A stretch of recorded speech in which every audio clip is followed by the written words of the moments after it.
Merci. Tous en a héritier ngash. Tous ça la deuxième numéro. Na numéro au Bolandaki. Ya Matale Kingakati. Tous ça la deuxième numéro. Sangona bango. Et ça la passe na matoi. Bakomi matiti oyo esengeli tozoa. Tocha wapi. Tocha na moto. Tokolobela makambo oyo etali photo ya Mama Denise na Amida Chatur. Moi si ya Vital Kamer. Balobi et Pessi Maman Olive qui peleke César ya solo to eza lokuta. Qu'est-ce qui se passe? Tango bakangaka Kamere to monaka Maman Olive ko kende pa ya Kamere. Bakangaka photo na Amida na bana na bango. Siko oyo komi na feti ya Maman Denise oyo mwana na bango abalaki Fanny. Je Pessi batu ki peleke. Toko zongela lisusu bakambo basango na bango. Potango kokitolo bilakaka sango na bango. Basango na bango zo sala matoi passé. Wana point ya liboso, point ya mibale. Moïse Katumbi tango balobaka ke azali italien, azala nationalité congolaise te babotolaka passeport na yoka on dirait. Tango azalaka na poto pendant les 3 ans, banda ko tango na passeport ya mboka nini. Il avait perdu la nationalité, assez à recouvrir yango, avait suivi quelle procédure et ça ningeni. Sangona bango. Sangona bango. Tata, bonjour. Bonjour, bonjour papa. Mais nous avons une bandeli information qu'on a linga qui na pesa na moni otie en wote. Mais na bandango na wana pona ko suka na bandana suka na oya mama wana. Non titre na pesa agnon sauté. Pesa agnon sauté ça va gêner yo. Peuple congolais na yeko pesa une information très importante. Na sepeli makasi na président de la République, il y a décidé, Neloko Sali, Balaliboso, président a décidé, président de la République, de décider à CB. Vraiment, félicitations pour le tenant à failli le Neloko Sali. Vraiment, on se pèle singa makasi, Nzamba Pambola yo. Ah ça. A où tu nommé Maman Marie? Non. Ministre des Affaires des Insultes, il a décidé. Ah. A nommé Maman Marie, ministre. A nommé Maman Marie, ministre des Insultes. Donc, ma caméra c'est allé qu'au finga, il a décidé, responsable de l'ango, Maman Marie. Et bah consacré à na mon loulou, bah ça là qui a décidé matinée, bah ça là qui, bah fin d'ici a commis au cadre il y a parti, au cadre il y a parti en charge des insultes. Héritier. C'est pas comme ça que vous comprendre la côté. Ils ont ya boye, ils ont mis la photo. Non, combattre. Merci. Nous avons de la mino photo. Vous avez la photo. Il y a matinée où tu as la dimanche où tu as les chaos. Nani matin le Fandi, président de la République a décidé. Na simanaye Devos Kitoko, Ados Ndombasi, Maman Marie. Maman Marie a commis un poste officiel. Ministre en charge des insultes. Mosala ba pesa qui est à sali yango malamu penda makasi nde ba consacrer na gouvernement de la République na bango décidé ba pesi ye poste et sengo yango wana et sengo makasi ndenge Martin Fayulu na so la kisake parti politique ne et so consacré ba insulte na ba anti-valeur premier parti politique o briller na ba insulte ya Martin Fayulu yango ba tunyoso bazalaka ne monoko ka ko finga ozui oyo nani oyo ba petit na yo atambola na bango wana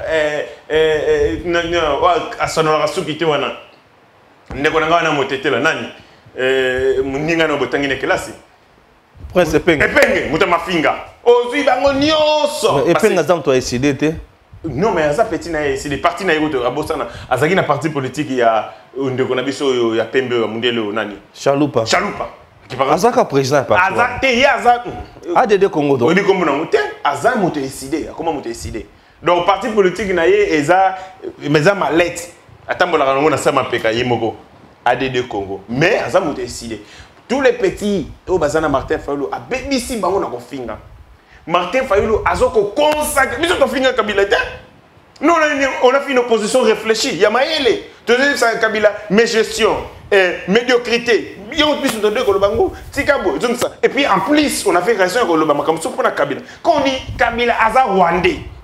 Est-ce que c'est la Rwandais? Mais Ngati Ibrahim. Ah. Papa, Natala Yaya. La paternité de l'enfant ba reconnaître rango par réputation. Moto ayebaka mwana kolo tata eza maman. Bon maman yebi asalaki azui nzemi pa nani. Tangu sikoyo maman ya Kabila ti le latika ko lobate tata na eza nani. Ya yebito yebite. À aucun moment Monsieur Laurent Désiré Kabila de son vivant a dit aux Congolais bananga bangoyo. Yo ce mona la kisangata image le baraka j'ai un fils. Comme Alba Komona. On a fils naïe la kisa Joseph Kabila. Et vous ça les tient Kabila. Vous etienne Kabila na te. Mbala liboso na moni na histoire ya mokili. Un frère ya famille azui bokondi bandeko na pour chasser. Kimi Joseph oh banyoko pas bandeko na ye tant que soit bokondi na Égypte salani. Ses frères ont quitté là-bas baya. Maintenant oya Kabila Joseph mususu wa awa biso to ka azui bokondi bandeko na so ko ba shimbu ki ba kimi. Oya kimi. C'est pas possible. Tout on a tali. Tali Joseph. Azui bokondi bandeko ba yi. Tali oya biso Kabila. Azui bokondi bandeko ba kimi. C'est clair. Donc, Etali Ngaïté, Nathalie Makamboaloa, donc Nathalie Ibrahim, avec qui je parle, avec qui je parlais. Ibrahim a un réflexe, même à ta cause, même au Kosika. Il faut que le Kabila, le charisme est Kabila. Oui. Vous avez solo, vous avez l'icolo. Sur Ongayo, il y a une famille à Kabila, Botier Ibrahim Ibouye, Botier Joseph Kabila, Alengana pour Joseph Kabila, mon ami Yamouze. D'accord, ils ont battu, ils ont mis le monde a raté. Est-ce que je ne sais pas voir que c'est lui ici, c'est la fin des musées. Portrait caché à Tata Naye. Oh oui, ce qu'on y a tout le monde a dit que oh Naye Bagaïti, na Hollanda na. Donc on avait raison pour le Makambo Moussous. Oh Tony Makambote, Maman Olive, tout ça. Bon, Eric Lengazapi. Eric Lengazapi. Eric Lengazapi va traquer le match. Vous avez des commentaires, analyse sportive du match. Vita, Ndé Balande Eric Lengue, il a pris le national numéro 1, il a pris ici, Eric Lengue. Maintenant, il y a qui va passer la coup d'état et choix. Wapi. La partie ne va pas Eric Lengue à la coup d'état. Eric Lengue, je mets au défi, colonel Etienne Edi Kapenda vivant. Eric Lengue a déjoué un attentat contre M. Laurent Désiré Kabila. Eric Lengue. Dans le lobby à Edi Kapenda vivant. Bolukai, Botunaï. Eric Lengue, à l'époque, il était capitaine.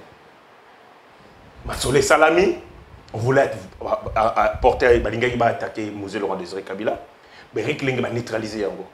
Donc, on va neutraliser Yango, Bengi, Edi Kapenda. Edi Kapenda qui était chef du camp, qui était comme dans un cabinet militaire, parce que M. Laurent Désiré Kabila, comme il avait hérité un pouvoir, c'était un pouvoir militaire, organisation militaire, ils avaient une primauté sur l'organisation civile. Cabinet naïe militaire, ils avaient vraiment plus proche de cabinet naïe civil. À ce titre, Eric Kapenda était comme directeur des cabinets militaires de M. Laurent Désiré Kabila. Bon, ordonnance, c'est M. Laurent Désiré Kabila. La nomination, il y a un contre-signé. Eric Kapenda. Oui, le compte, il y a un cabinet à Mosé. Il connaissait Makambo Belé. On l'appelle M. Laurent Désiré Kabila. Et le mois où tu es Betamawa, et c'est la même chose qu'on a Katiach. Il y a un attentat, on voulait Baba Nina. Mosé avant Edi Kapenda.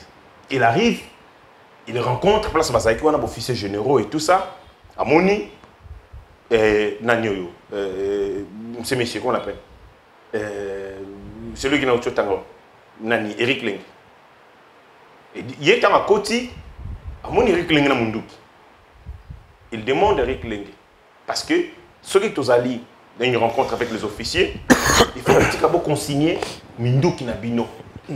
D'accord, Bokota, Maboko Pamba. Mais à côté Eric Lengue na Munduki, il pose la question comment Eric a les armes. Alors que c'était un officier, un officier supérieur. L'officier supérieur, il pose un capitaine. Alors lui, c'est justement pour ça qu'on a bien dit si Eric Lengue va déjouer un attentat contre M. Laurent Désiré Kabila. Où sont les corps? Yango. Bah ça, il y a un procès. PV a constat décès. Bah si ici, le corps, va tindi Yango. Voilà, babomi, neutraliser, toucher Mosé. Ok.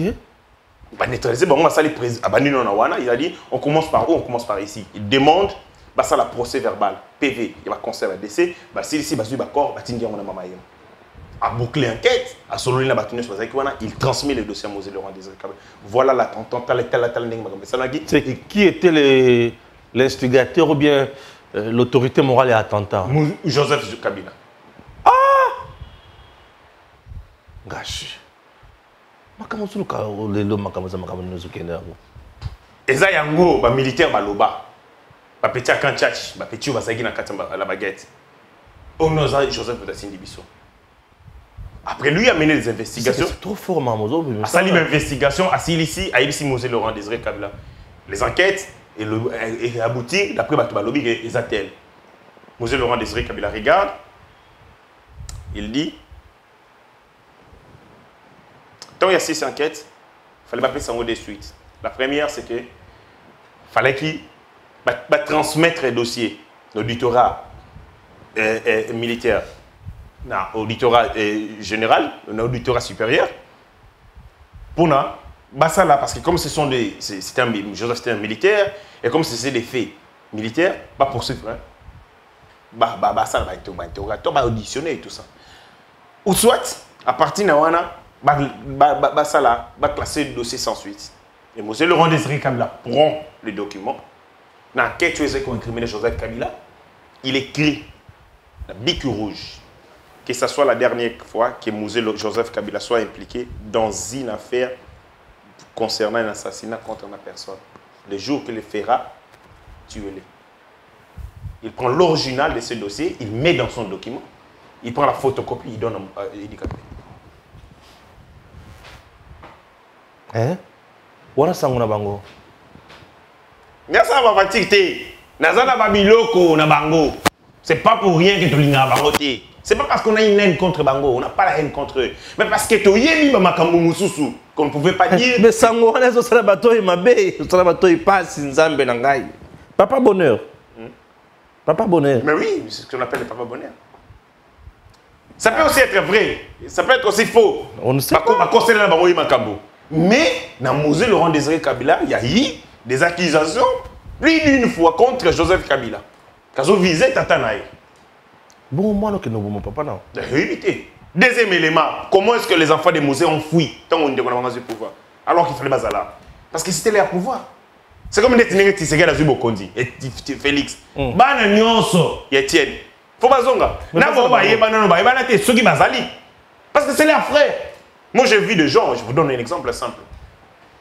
J'ai vu un membre de la famille d'Etienne Tshisekedi. Au Azali, il y a un arbre généalogique. Oh, les vivants d'Etienne Tshisekedi, il y a Félix Tshisekedi. Toi, Félix a eu le pouvoir. Il y a Félix. Moi, je parle avec ces gens-là. Ayami Bango. Il y a une maison civile. C'est la maison civile qui s'en occupe. Bien sûr. Il fallait qu'il démontrer. Maintenant, il fallait un membre de la famille de Tshisekedi. Atuna barrière arrière parent na bango ba vérifier sur bazanani ils ont commencé à leur poser des questions bili bozaba na mwana na obisu bana mama nani mam tu me dis mamouye l'enfant de qui et de tel mais établir vraiment arbre généalogique directement on comprendre que c'est mon famille. OK. C'est comme ça que ça se passe. Donc, les chefs de la maison civile du chef de l'État, c'est la vie privée du chef de l'État. Ouais, ouais. C'est-à-dire, il y a des gens qui ont comme ils conduit. Oh, même il y a Tshisekedi qui va rater. Mais le quoi, il va tuer arbre généalogique à Tshisekedi. Dès qu'on a beaucoup comme ils conduit, mais bien sûr, il faut Bayat. Mais oh, Joseph Bakima. Tous sont fouillés. On a appris même des assassinats. Il y a Banam Sousa Mosé. Qu'est-ce qu'ils nous racontent ces gens-là? Ils pensent que tout ça, votre frère au pouvoir, vous vous fouillez. Ils sont fait d'ici, des badanes. Ibrahim Azongia, il était où? Camouflé, comment on banga, il vivait à psychose. Pression, banga, pour le pouvoir. Les frères au pouvoir, c'est le jour, banga.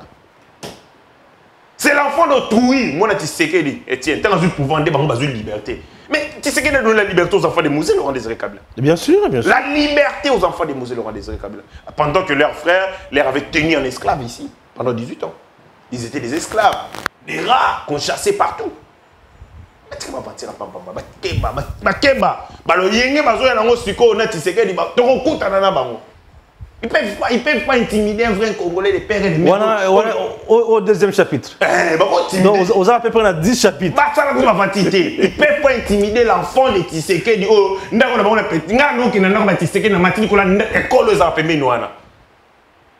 Oui. Natala ndako ba Tshisekedi na kati. On est papa moko pembe. On est papa on a sandal, azo maluka maluka na. Na chemise à manche courte. Chemise à manche courte, propre et tout ça. Na mona deux fois. Ça va fanti. Biso meeting ya suka. Ko Tshisekedi na sala bo moinae. Le 31 juillet 2016. Je crois 2016. Donc, tu comprends ce que le meeting est là, meeting est là, on ne comprenait rien. Tu fandi, tu envahis le pango. Le pango, tu envahis le pango, tu sais qu'il y a Tienne, il y a Félix. Tu envahis. On ne comprenait rien, est-ce que tu sais qu'il va parler ou pas. Quelques temps après, la presse internationale, je crois que c'était Elisabeth Roff, là on est entré. Il y a quelque chose qui se mijote là-bas. Tomata likola ndako ba Tshisekedi na batol école. Toujours donc ndako na bango na kati kuna. So ngana zo pesa information na bato bazana c'est quoi journaliste. Tshisekedi aye, Tshisekedi na kuti. Ce n'est pas possible. Bato na c'est quoi zo c'est là. Gevier kalamingi te, ce sont les faits récents. Non, Tshisekedi aye, oui, auti kokota boye, auto sokola, alinga bima. Bato kuna c'est bato c'est là, Tshisekedi alinga bima. Quelque temps dans mon Félix à côté. À côté de Jeep, je crois que TXL Morboana. Dès que Félix Baïbo, c'est que quelques temps, pouf, le pont est fondé. Les temps va. On a déjà les colotos. Là, les colotos, ce que nous avons fait cette information, c'est normal, position normale, via l'ingabima. Tant on vient à Fongolika, cortège, le pango. Nous croyons que c'est que la Lingarazoa, petit boulevard. Petit boulevard, pas un boulevard. Parce que déjà qu'on est mobilisé. Retard vers Kinibiso. Allez, ou la zoa, droite à Kimi à gauche. Doit dire le pont avenir na Bangwana, à quel on a boulevard, papa, 7e. Abimi la 7e, côté à supermarché, à la Zongi, petit boulevard. Retard. Donc, tout le monde dit, ah, j'ai vu Abimi, il n'est toujours sur le bord à Minene, car à Minene, tout ça est dans le Rwanda. Là, on a matini colo. On a fait flotter un drapeau. Dernier événement, Tshisekedi. C'est-à-dire que nous avons aimé ces combats. Tout ça, les combats d'engagement, de détermination. On a l'âme du Congo. Sur nous et tout. Ils ne connaissent pas.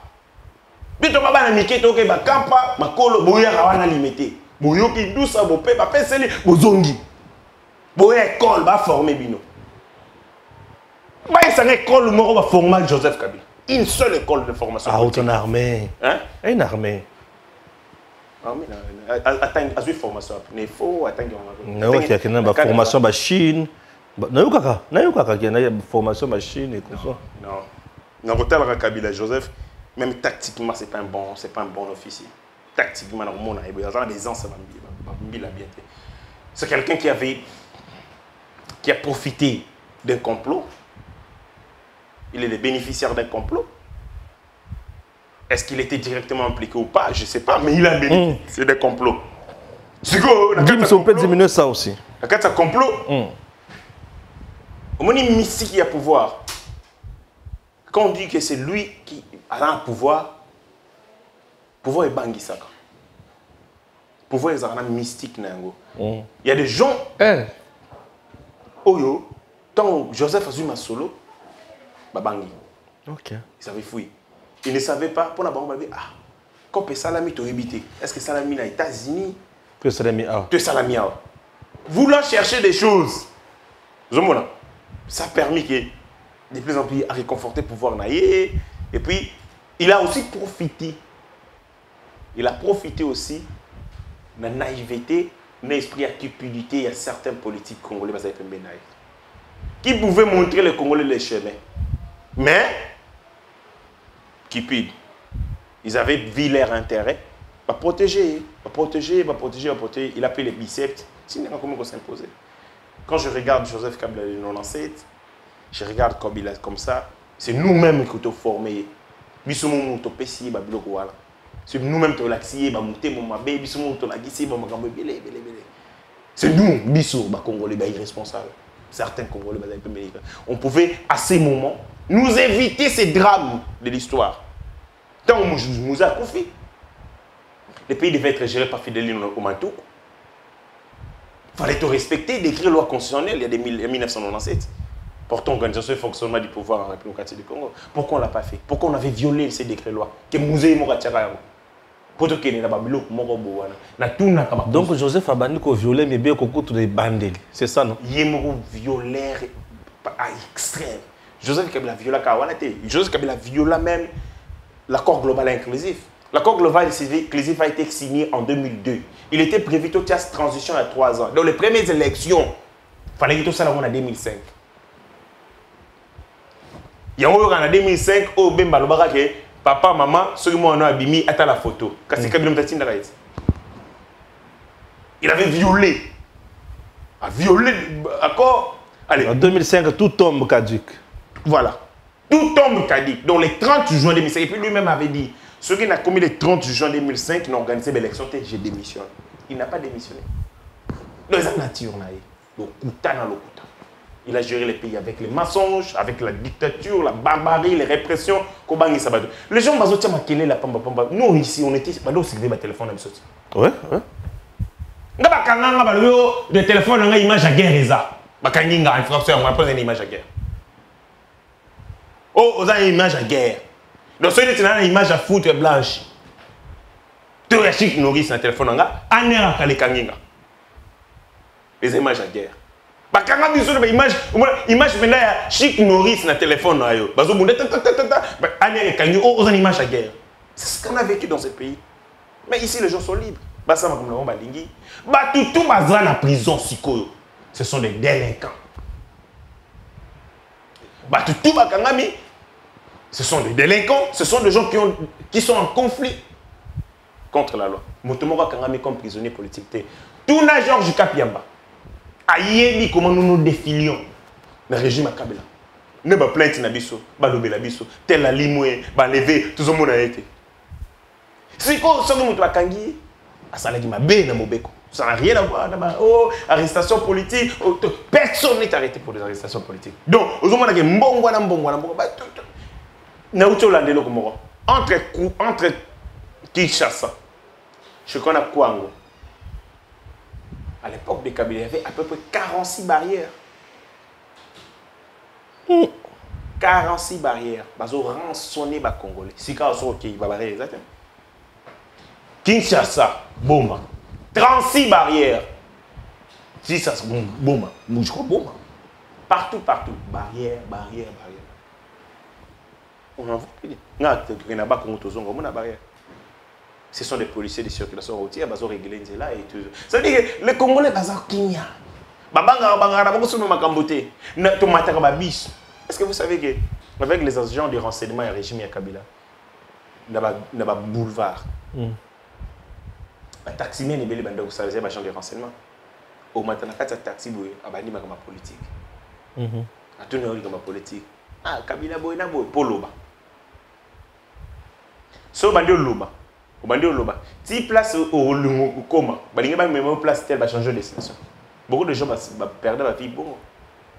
On les filait à matin taxi, chauffeur, agent de renseignement, on bandi makama politique, il commence à parler, Ah, yé utondo lokayo. Quand il y a une flagrance. Et ça veut dire qu'au matin, c'est comme tu as le même dans ma politique. Pardon, bon, maman, il est là. C'est bon, il est là, il est aussi.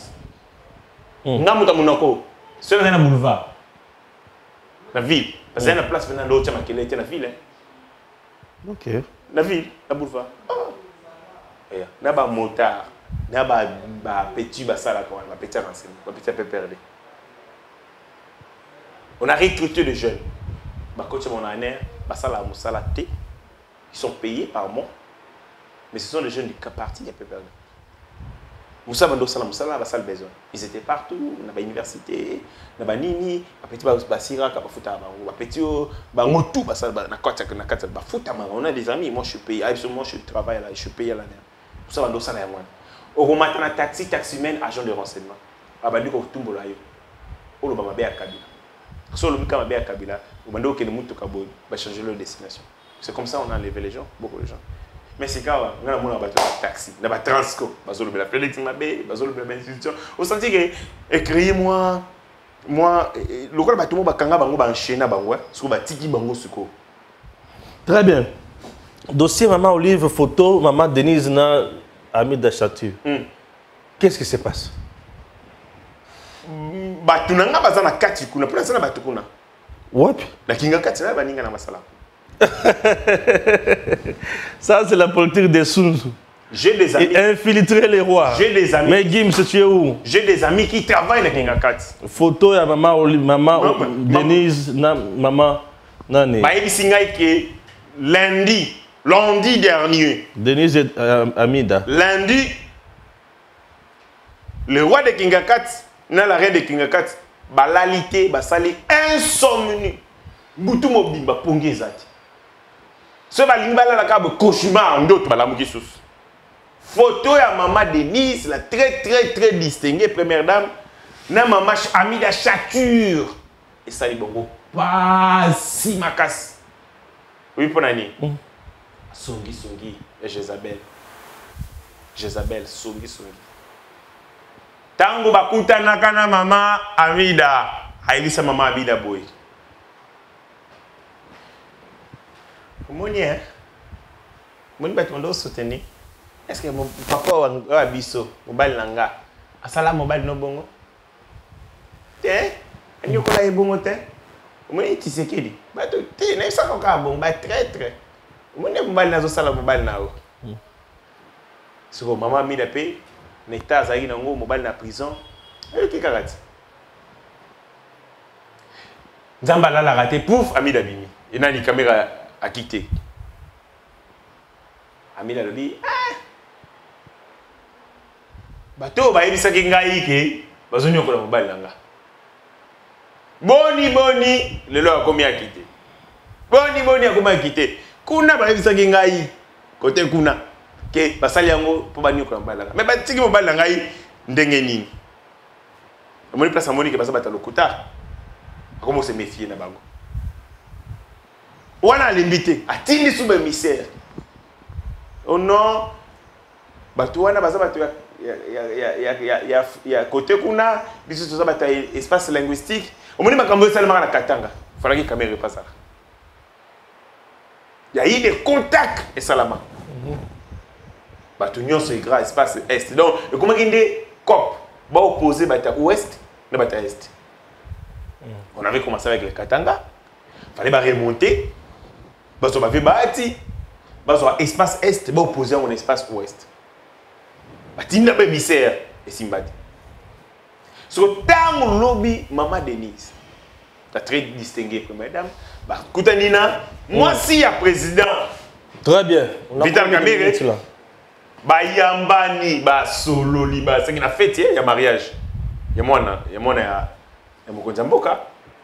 Bana bango kuna mawa souci songi ya oyo wana échoué bayokani balakisi ete bazali indivisible songi ya nyoka eko kabola bakote nyoka akotaki na katikati nyoka kuna lobby ndenge nyoko esalama na ni nyoka lobby kote lobby alingaka tutanisa bango mitu ça échoué sikoyo na mituni na kote kuna basala mutu mususu te ko kozala candidate kaka oyo mama oyo bozotia mama songi boye songi atie wapi place wana songi atie wapi yo pe mama mususu héritier songi atie wapi bon na zoyo c'est que ozo mboya ko lobana parce que bien meto bakanga caméra zangi na prison na justice quand il était na justice mama wana akendaka koluka mosi ya papa caméra ayebisi papa caméra ke mobali na ngai anyokola mobali na yo boye te Félix azama be mutema mabe tala nenga zonyokola mobali na yo mama ayoki mama mida yoki na etana ye wana c'est vrai mobali na aza à prison azoyoka batu nyonso bazoloba mais si kawa idée ezalaki nini a opposé la famille Tshisekedi na famille Kamerhe pour toujours mais ce côté où justice indépendante etiki Kamerhe côté kuna soni bazangi discours à koloba bazangi susu moyen à diviser bango mais ce que tango pona bango na mutuna bango bakanisa été il y avait une tache noire na monté ma maman Amida par rapport à maman Denise. Oh maman Denise, na maman Amida bayo kana raté. D'ailleurs, maman Denise a kéro trop la maman Amida été na tango ya passe. Et makambo mbali na ye. Non. Maman Amida, maman Denise c'est de la grandeur. Aboyaki kopesa une connotation, une tournure na makambo ya justice atikaki la famille Ami Nani Bakbunda et Tumba par rapport à la justice. Parce qu'il y a un problème dans maman Denise, parce qu'il y a besoin de route à maman Denise, parce qu'il y a un problème de la justice. Justice est née au Liban. Parce qu'il y a fait net bazaka baninga, ning bazaka ensemble banda. Zabolo, na baninga na ba trahisaka bango na Genève. Ba tika la kara uni. Tilo le bazaka uni. Omoni ndenge mariage fête yo. Quand on invite des gens dans le mariage, c'est que ça va être monté maté. Les gens sur qui vous en avez confiance, c'est la famille. Les familles, tu sais que famille Kamere, vraiment c'est la famille. Donc bah Koutani, côté Kuna, bah échoué. Sony, souci, même bah Lyon, souci à ma maman wana et affecté même bah Lyon na bango na kingakati. Bah Lyon bah liété. Bah Lyon bah liété le cola souci. Maman yé Lyon au Gissa tali attitude ya maman na bango amoni maman mawa. Maman perdue. Ba kopo ngara sala ya ko opposer ba to isimbité. Na mutalinga comme président de la République, ah ça passe ravina ina ba songi ko opposer ba to. Kuna ba ko soa na Gaël Boussa, asilite na Gaël Boussa comme ikoto yo, na so comprendre te. To ba sala na pouvoir, ça très réservé. Banda longo pouvoir. Akoma très agité. Elle tire dans tous les sens. Tu me connais, pour soi disanga. L'émission de Salagi Batou, les gens m'ont appelé, mais les gens me menacent. L'émission de Salagi, côté Nini, tu sais pas n'angote. Ah, de Batindi Bino. Bon, ça va. Le rôle de Batindi Bino, tu as des casses. Tu as 100. La salle de Bino fait 100 émissions. Car place vous soutien et même télévision. Chez Miyama Kamouyango. Donc quand vous me faites des émissions là-bas, je vais aussi vous répondre ici. Naïna famille Kabila, Tinali Fobo. Ceux qui vont zombie, fils Moukoko. Mais fils Moukoko c'est un petit esprit. Fils Moukoko c'est un petit esprit. Fils Moukoko va tourner question. Pourquoi soutenir maman Olive Alobio à soutenir Raïpo à socialiste? Il est au socialiste. Maman Olive n'est pas un socialiste. Nathalie non, fils Moukoko, n'a eu que les mawa. Il y a un ligne pasteur Gili. Fils Moukoko, la ligne pasteur Gili. Alors gérer succès na ina mayele sagesse. Yo fils Moukoko, ozaka loka kabund. Ozaka succès ya pamba, ya mon pépé. Okoki gérer te le corps somilialia. Olie koto, diarrhée, taningo kome. On lui pose la question, nani la société sociale. Yo soutani bato babomi Congo pendant 18 ans. Couple babomi Congo, couple Léopold D. Maman papa Léopold na mususwana, na maman na moi sinaye qui ont tué le Congo pendant 18 ans. Ba yibi mbongo à l'état. Ba komi ko sala ya bino ba action. Ya mike ya saupoudrage, yo ko no kumisa. Comment tu recommences à Moussa là-bas? On a commis ça pour ce moment social. Social. Ils ont détruit le Congo pour passer l'action, on a pour la bango ou pour le social. On lui pose la question. Pas de journaliste, journaliste, tu sais, en 2023, entre Tshisekedi et Maman Olive, il faut voter. C'est là la Monique qui est bon comme ça va être la zone. Il a besoin de membre IDPS à l'obio en 2023. Barota là nan.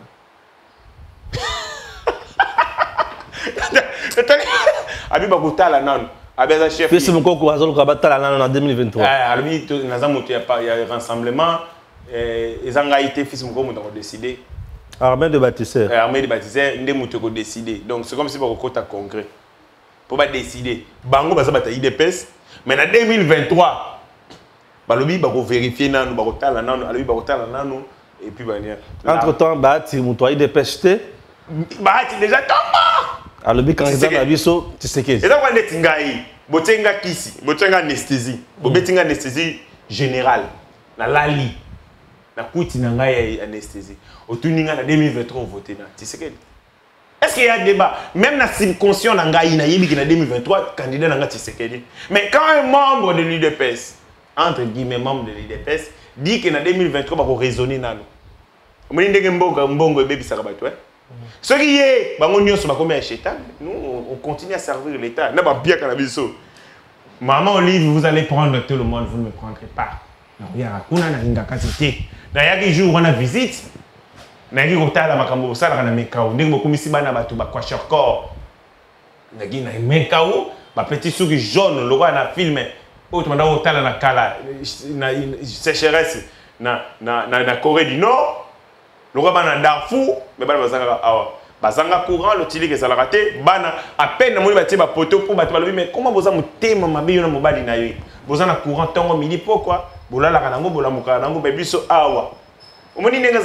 Papa, ma pango mataka et comment la cher comment est-ce que la vie échangera dans l'environnement? C'est lorsque Moutambongo a sombi le pango et c'est qu'il y a ta passe.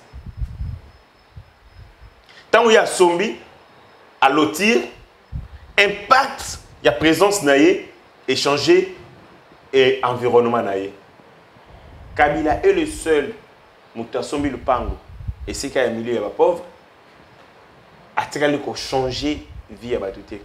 Avant Kota, Kingakati, omoni zam, omoni salité, omoni bazoto kama ina nini, soko koti, omoni paradis. Soko bimi, ozongi li felo. Au koti, omoni paradis. Ozongi omoni li felo. Et ça ne lui gêne pas, il est calme.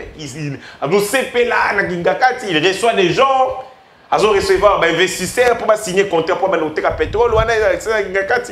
Il est à l'aise. Ça ne lui gêne pas. Allez, Moutabongo, ngana ki ndoko bete la yeba boko, tenako kumisaye. Jamais. Très bien. Question Yasuka, Gims. Ah oui, il est tellement fatigué là, Gims accueilli. On a combien de minutes pour Naïbako?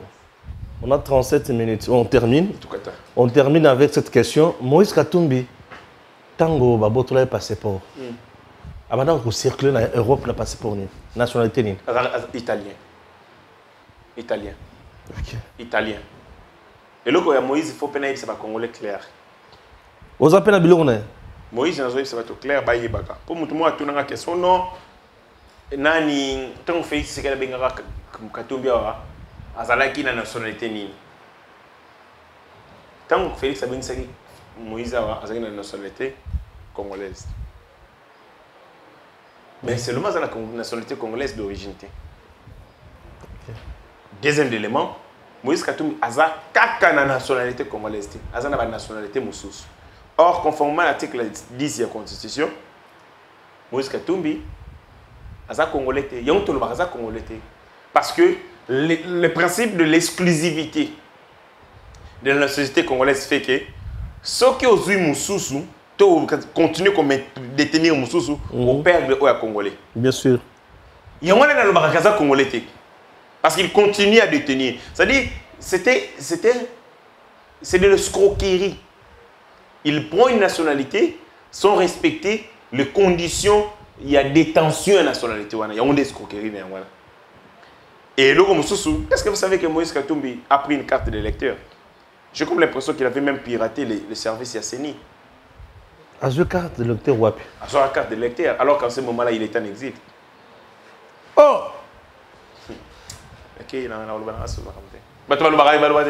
Mais Moïse Katumbi, pendant ce temps, quand on a fait l'enrôlement, lui n'était pas ici, il était en exil politique. Comment il a eu une carte d'électeur? Bon, les cartes sont vendues peut-être. Non, il a piraté tout un service, il a saigné, les cartes.